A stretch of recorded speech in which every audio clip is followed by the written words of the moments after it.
Nembang Derek ya, Cil? nembang. Oke, kalau begitu tambal ban. Ban. Mbul, nambah ya mbul. Deng deng deng deng ding deng deng ding. Ayo mas, cus. Lagu kesukaan gue nih, ayo. Aku iki tukang tambal ban.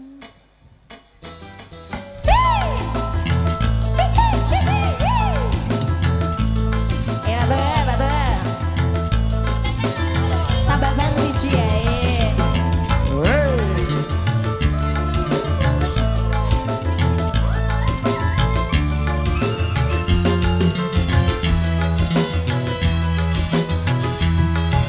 Aku iki tukang tambal ban.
satu judul apa gimana Dek?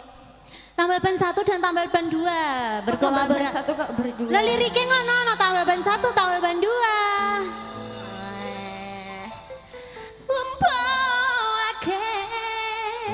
Onjal mau diweki ngono ya Allah. Ngono ku aku lali ra tak kenekno cuy pas Apa? Iya jane mawak ya kuwe kok. Iya, aku bingung karo iki lho lagu tampil band 1 karo tampil band 2 mulane gak fokus ngendang aku mah ya. Lagunya Alah. lagunya Pak Wot monggo Pak dari nembang. Mangga Pak Tembangin apa? Mangga. Mas Edi, Pak Wot iku paringi mic Mas, napa ngangge mic jenengan piyambak? Ndi? Ndi delok mic. Monggo tembangin apa? Biasanya kelangenane apa? Apa Pak? Malah senengane ngono. Kasunyatan ya. Kasunyatan ya duet ya. Oke, monggo ya. Nyanyi kasunyatan deh. Ayo, Eksa. Iya wes, Eksa kene si kecil mungil. Ya kene. Iya, monggo Pak. Mikir dipendhet. Bon? Oke, siap. Oke. Cus. Desi.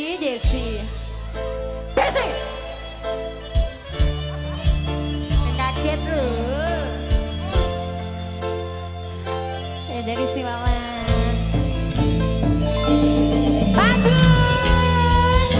Pak Gun gak diam-diam aja Pak Gun. Asik.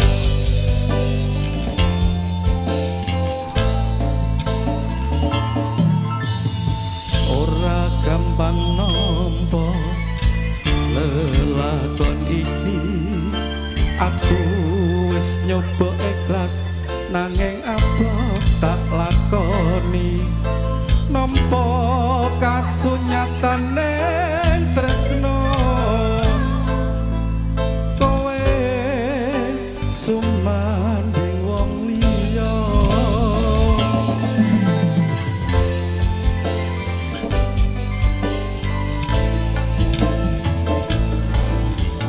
Ngapuranen aku wis tinggal kesliramu, nanging atiku wis dudu tuwekmu. Gusti tansah krungu apa panyuwunanmu, muga kowe enggal ento gantiku.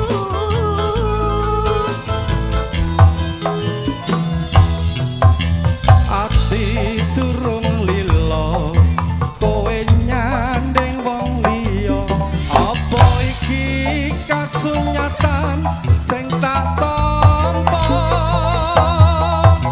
bebasane kembang mekar ana ning ati, nanging dudu aku sing duweni.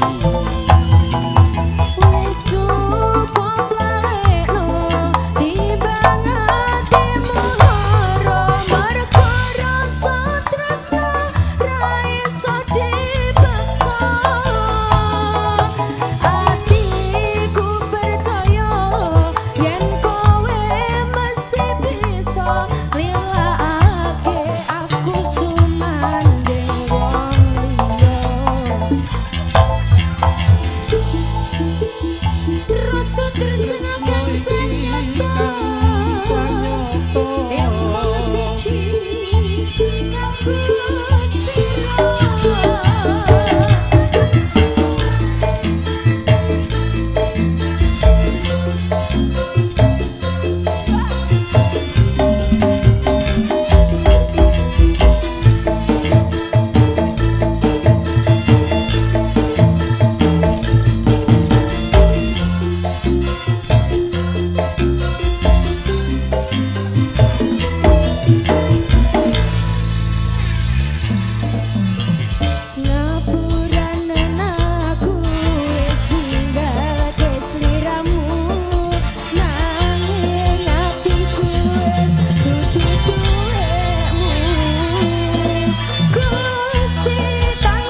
durung lila terasa. Terasa kepenaan kudu mau wis ngono iku ya Jin ya. Iya. Selamat ya permintaan sudah semuanya. Ayo coba iki yang belum nyanyi dek siang kok nyanyi. Iya sila ya. Iya sila bos kecilku Ayo. yang paling cantik, yang paling zemok. Yang paling mau. Yuk lagunya apa cantik sayang sembaran dengan. Ayo ya bilang sama Mas Ari dong sayangku gunane mic kuwi ditumbas larang-larang gue ngomong. Ayo coba. Iya ki ngomong dhewe kono lho kok iso.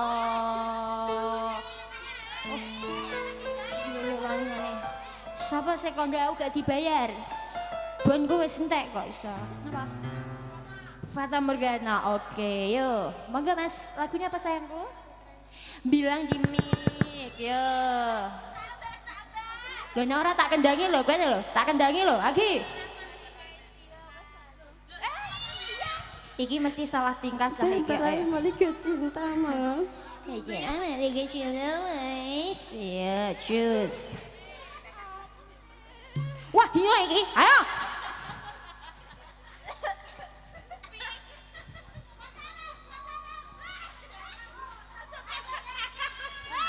Salah. Yuk, monggo Mas, Bahtera Malika Cinta. Cus.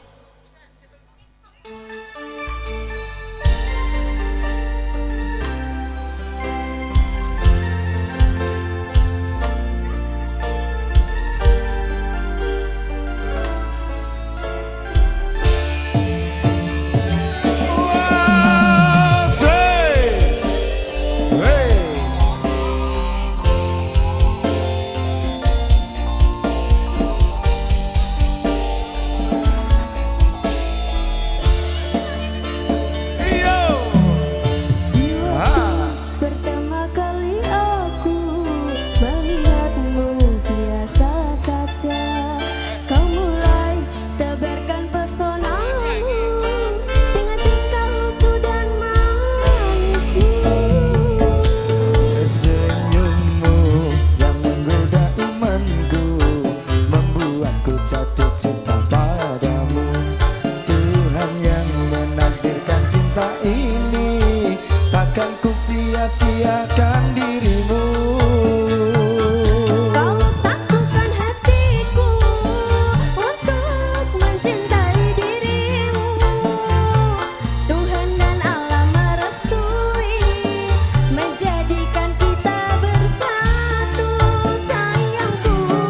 Kan ku jadikan engkau wanita yang paling bahagia, mengarungi bahtera maligai cinta, kita kan selalu bersama. Hey! Wah, say!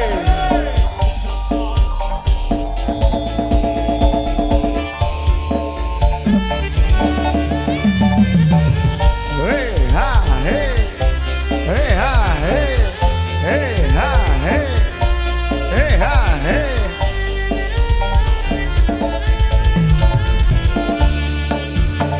Ayo, Waktu pertama kali aku melihatmu biasa saja. Kau mulai tebarkan pesonamu Tangannya saja ngapal toh. lucu dan manismu. senyummu yang menggoda imanku, membuatku jatuh cinta padamu. Tuhan yang menakdirkan cinta ini, takkan ku sia-siakan dirimu. Kau takutkan hatiku untuk mencintai dirimu. Tuhan dan alam merestui menjadikan kita bersatu sayangku. Kan ku jadikan engkau wanita yang paling bahagia, mengarungi bahtera maligai cinta,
coba taman kita menyesuaikan kok kersane lakonnya tutup atau hiburan dagelan juga ya Nggih, Mbak. betul. Mangga Mas rindunya hatiku bonus terakhir nggih. Nggih. Karo ngenteni ponakane awak dhewe.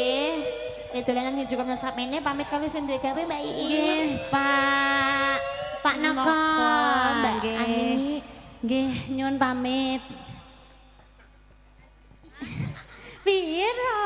Wah, cantik sekali aku muni ngono kok iso Aku ya. cantik, terima kasih. Oke, ya. Ora Rindunya muni hatiku. ngono Dek. Anjir, kayak mending ngono kok.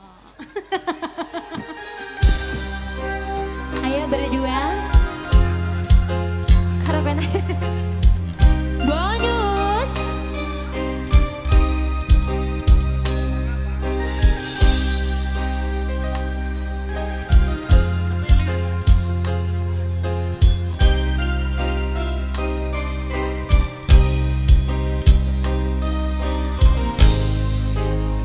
Shine lighting ora nyawer ya ora marem no. Mas Alan.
wis. Kesel aku njok.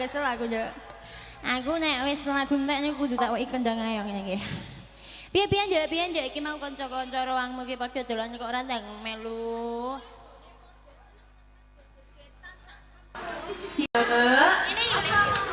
Iya njok.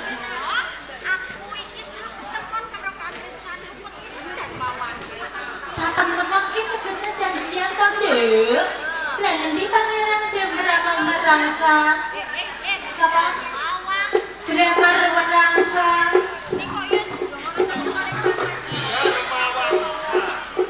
Den. Pangeran merangsa.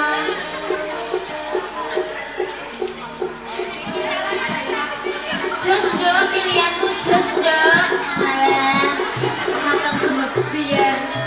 Ki besoke kowe mesti urip mulya, Nduk. Waduh, bos kecil iku.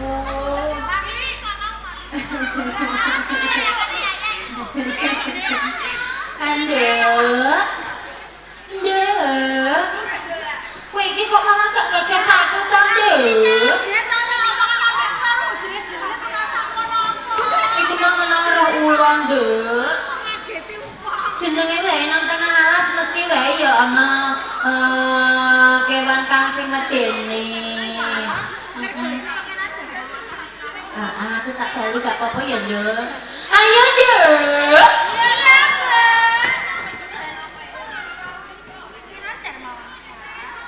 Soropatku.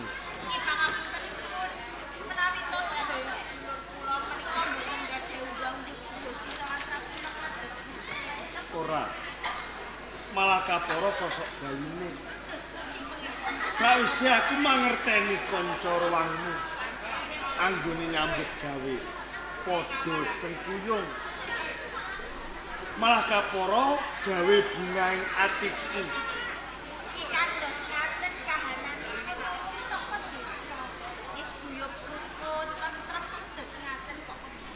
Senajan mapan ana ing desa sing tak rasake ora beda kaya sing kok rasake Soropati. Rumangsa adem lan tentrem.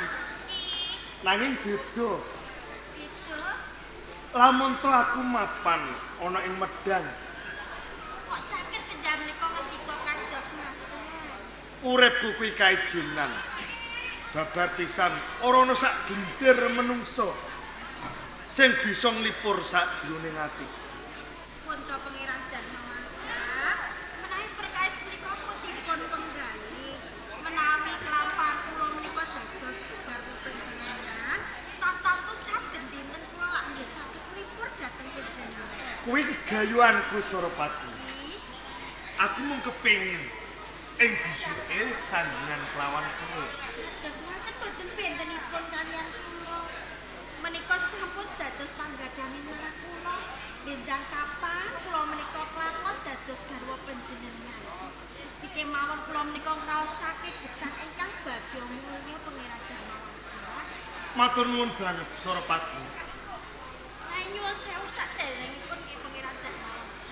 Kepiye Soropati? Sak sampunipun panjenengan menika dumugi wonten papan mriki. Menawi kula menika titik blagat ing pasemon panjenengan kok kadosipun wonten wados ingkang panjenengan simpen saklebeting. Menawi ta wonten wados monggo panjenengan menika walaka kemawon kaliyan kula panjenengan. Lantip panyawangmu kelawan aku Soropati. Pancen iki ana wewadi sing tak simpen. Lamun to aku bloko kelawan kowe. Sapandurat prasasat aku ora bisa kumecap. Nanging Terus yen tak tutup-tutupi ing bisuke lelakon iki bakal pinarbuka. ilakung prayugi panjenengan menika bloko kemawon kaliyan kula. Estunipun wonten menapa nggih Pangeran Darmawangsa? Soropati. Medang antarane Worawari. Pendak setahun sepisan dianakake perang adat. Akeh perangane kawula sing dadi korban saka wengise peperangan. perang kuwi bisa kasirep. Lamun to dianakake bebesan. Mboten akeh kebisanan. Lajeng temandanipun sinten nggih Pangeran Darmawangsa? Aku kautus dening Kanjeng Rama. Kang supaya dedaupan kelawan Mahadewi putri saka Wurawari Sorapati. Dedaupan ya Putri Mahadewi.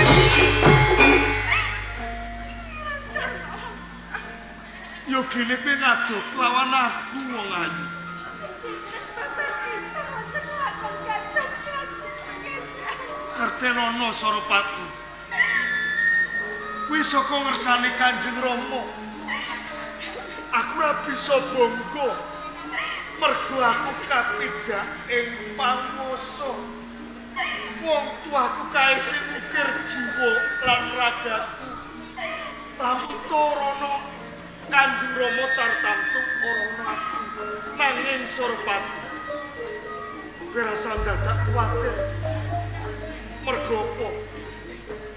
Sing dadi kekancingane ning atiku. Pepujane atiku. Wong kowe Sorapati. Aku kepengin pisah lawan kowe Sorapati. Pinten campur bahkan mandatos karo pencerian Pangeran Darmawangsa. Ora bakal cabar. Lamun kowe kepengin supaya aku ninggalo ana ing Medah. Wiwit dina iki aku bakal ninggalo ana ing Medah lamun to urip bebarengan kelawan kowe. Jamun ngendika ingkang gantos ngaten Pangeran Darmawangsa. Sinaosa kula menika tresna lan sing batin kaliyan panjenengan. Kok menawi Pangeran Darmawangsa menika boten condhoipun Sorapati.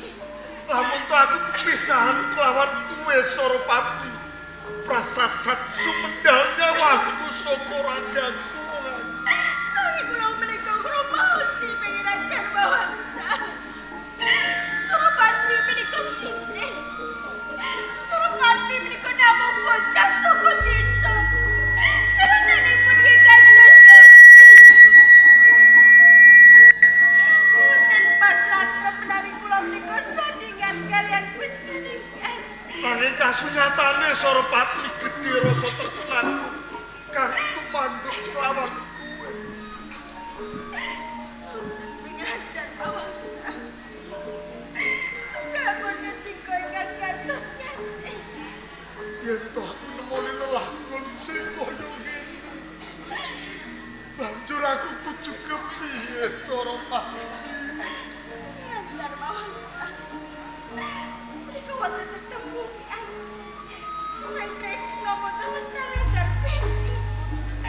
Kok menawi Pangeran Darmawangsa menika boten saged kawiji kaliyan Sorapati. Kangge buktekaken Darma bukti menjerang kaliyan tiyang sepuh panjenengan. Monggo penjamin kula lampahi. Isang pembedayan kalian Putri Mahadewi kula sampun lila Pangeran.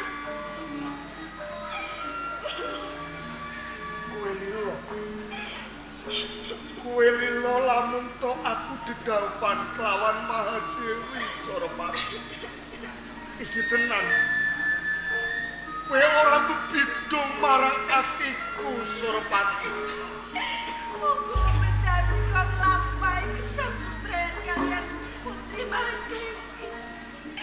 Sinaosa sakit manahipun kula. Kula sampun lila lan lega. Menawi kula mangertosi penjamin kok gesang ingkang bagya mulya. Pinten nggih menawi penjamin menika sandingan kaliyan kula. Tertentu penjamin kok ngrasake gesang ingkang rekoso Pangeran Darmawangsa. Uripku bisa bagya mulya. Lamun to sandingan kelawan kowe Sorapati. Nanging tegaku ning papan kini. Aku mung kepengin njaluk tetimbanganmu. Apa sing tak tampa? Jebul aku kecelik. Kowe ora bedane kelawan Kanjeng Rama. bisane mung meksa kelawan batinku supaya aku dedaupan kelawan mati. Nanging ora dadi ngopo Sorapati. Bakal tak lakoni aku dedaupan kelawan Mahadewi. Nanging dudu saka kekarepanku. Uga dudu saka ngersani Kanjeng Rama. Mergo kuwe sing perintah lawan aku Sorapati.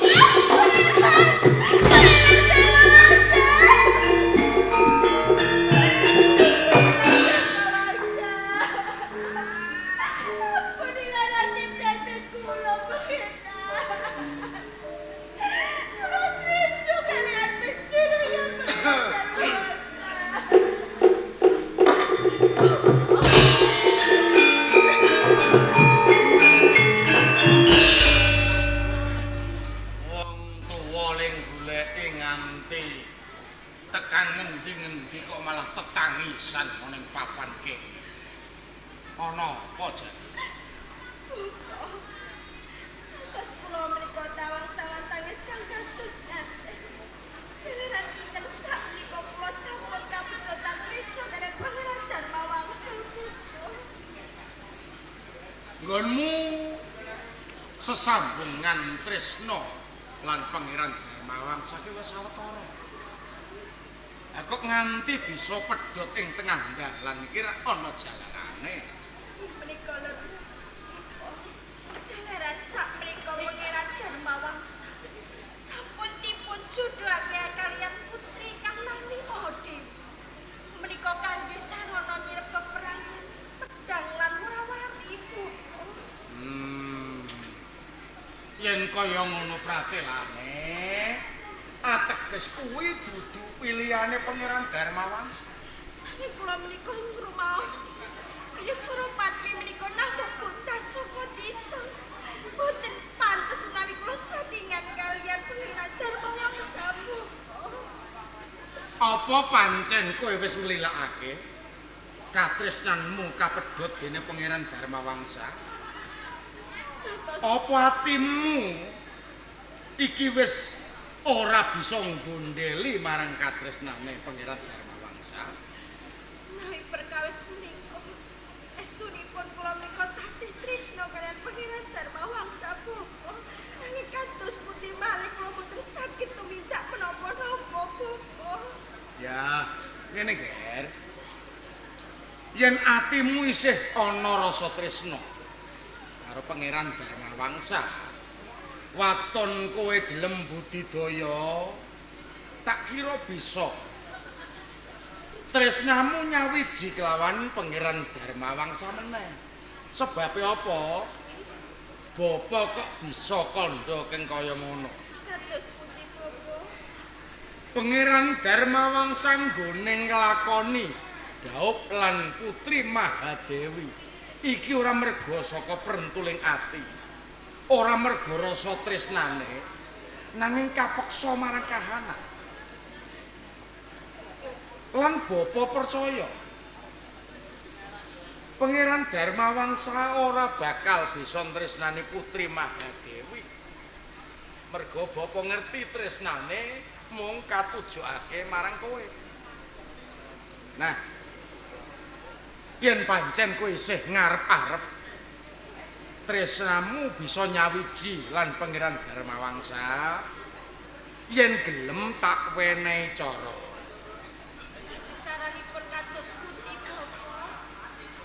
Gelem kowe dandan lanang. Dandan Aja nganggo sandangan wadon kaya ngene. lajeng Bapa. Mengko kowe leledang ana ing Worawari ngepasi dedaupan. Lah ing kono kowe mbarang kentrung.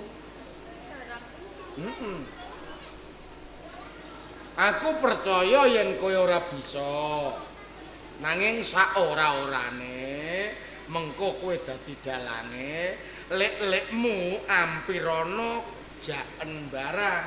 Lek moko lek sendal lan lek nopo. Nah, ning ya ngono, aja nganggo jeneng Sorapati. Nganggo jeneng Jaka Loka ya.